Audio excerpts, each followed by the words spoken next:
इस अंक में हमने शामिल किया है उत्तर प्रदेश प्रांत के प्रथम मुख्यमंत्री, देश के गृह मंत्री, स्वतंत्रता सेनानी और भारत रत्न गोविंद बल्लभ पंत को।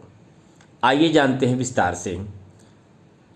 गोविंद बल्लभ पंत को देश के सबसे प्रमुख स्वतंत्रता सेनानी और एक कुशल प्रशासक के रूप में याद किया जाता है, जिन्होंने आधुनिक भारत के मौजूदा स्वरूप को आकार देने में महत्वपूर्ण भूमिका अदा की थी।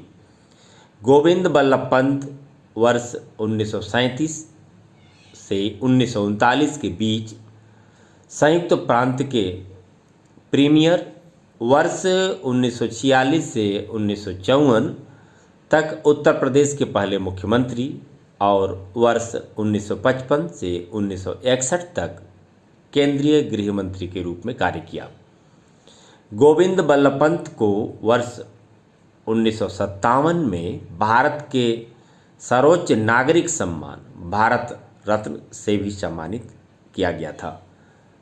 गोविंद बल्लभ पंत का जन्म 10 सितंबर 1887 को उत्तराखंड के अल्मोड़ा में हुआ था।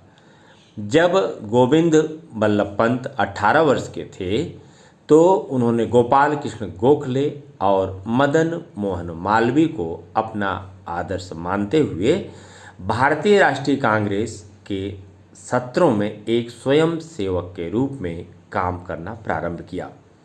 वर्ष 1907 में गोविंद बल्लभ पंत ने कानून का अध्ययन करने का निर्णय लिया और कानून की पढ़ाई पूरी करने के बाद वर्ष 1910 में गोविंद बल्लभ पंत ने अल्मोड़ा में वकालत शुरू कर दी और बाद में वे काशीपुरा उत्तराखंड चले गए। काशीपुरा में गोविंद बल्लभ पंत ने प्रेम सभा नामक एक संगठन की स्थापना की, जिसने विभिन्न सामाजिक सुधारों की दिशा में काम करना शुरू किया। इस दौरान इस संगठन ने ब्रिटिश सरकार को करों का भुगतान न करने के कारण एक स्कूल को बंद किए जाने से भी बचाया। राष्ट्रीय आंदोलन में पंत जी का योगदान। गोविंद बल्लभ पंत दिसंबर 1921 में कांग्रेस में शामिल हुए और जल्द ही असहयोग आंदोलन का हिस्सा बन गए। वर्ष 1930 में गांधी जी के कार्यों से प्रेरित होकर नमक मार्च का आयोजन करने के कारण उन्हें कैद कर लिया गया। वह उत्तर प्रदेश तत्कालीन संयुक्त प्रांत विधानसभा के लिए नैनीताल से स्वराज पार्टी के उम्मीदवार के रूप में चुने गए थे। सरकार में रहते हुए उन्होंने जमींदारी प्रथा को समाप्त करने के उद्देश्य से कई सुधार किए।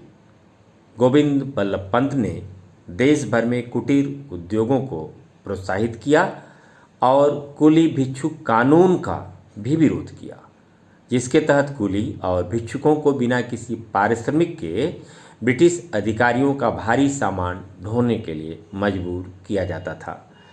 गोविंद बल्लभ पंत सदैव अल्पसंख्यक समुदाय के लिए एक अलग निर्वाचक मंडल के खिलाफ रहे। वे मानते थे कि यह कदम समुदायों को विभाजित करेगा। द्वितीय विश्व युद्ध के दौरान पंत जी ने गांधी जी और सुभाष चंद्र बोस के गुटों के बीच समझौता करने का भी प्रयास किया, जहां एक और गांधी जी और उनके समर्थक चाहते थे कि युद्ध के दौरान ब्रिटिश शासन का समर्थन किया जाए, वहीं सुभाष चंद्र बोस गुट का मत था कि इस युद्ध की स्थिति का प्रयोग किसी भी तरह से ब्रिटिश राज को समाप्त करने के लिए किया जाए।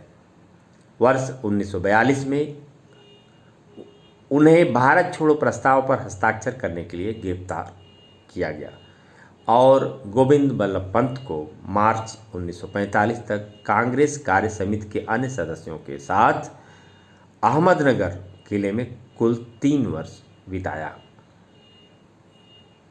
अंततः पंडित नेहरू खराब स्वास्थ्य के आधार पर पंत जी को जेल से छुड़ाने में सफल रहे।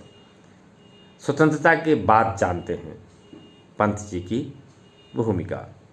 स्वतंत्रता के बाद गोविंद बल्लभ पंत उत्तर प्रदेश के पहले मुख्यमंत्री बने। उन्होंने किसानों के उत्थान और अस्पृश्यता के अर्थात छुआछूत के विरुद्ध के उन्मूलन की दिशा में महत्वपूर्ण कार्य किया। सरदार पटेल की मृत्यु के बाद गोविंद बल्लभ पंत को केंद्र सरकार में गृह मंत्री बनाया गया था। गृह मंत्री के तौर पर उन्होंने हिंदी को राष्ट्रभाषा बनाने का समर्थन किया। हाल ही में प्रमुख स्वतंत्रता सेनानी गोविंद बल्लभ पंत की प्रतिमा का अनावरण नई दिल्ली के पंडित पंत मार्ग पर किया गया है। यह मूर्ति पहले रायसीना रोड सर्कल के पास स्थित थी, जिसे यहाँ से स्थानांतरित किया गया है क्योंकि यह नए संसद भवन की संरचना के भीतर आ रही थी और सोनभद्र के लिए यह सौभाग्य की बात है। करेणु नदी पर बने रिहंद जलाशय का नाम भी गोविंद बल्लभ पंत महासागर रखा गया है। जय हिंद।